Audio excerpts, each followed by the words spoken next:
Welcome. In this video you will meet the Python Interactive Shell, also called the REPL. It is the fastest way to start writing and testing Python code right away.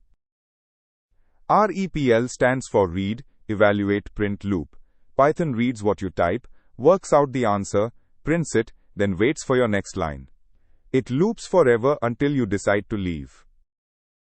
Here is a helpful way to picture it. Imagine a calculator that responds the moment you press equals. The REPL works exactly like that. Type an expression, see the value right away. Let's walk through a real session. On the first line, we type 2 plus 3 and press enter. The three angle brackets are Python's prompt. They mean Python is ready for your input.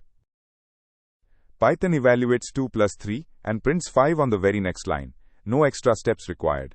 That instant feedback is what makes the REPL so useful for learning.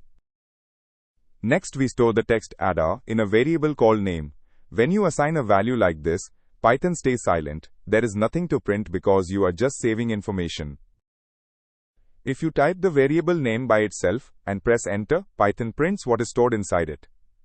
Here it shows adder wrapped in single quotes, confirming it is a piece of text. Here is the same logic as a runnable script, so you can see the verified output. First it prints 5, then it prints adder.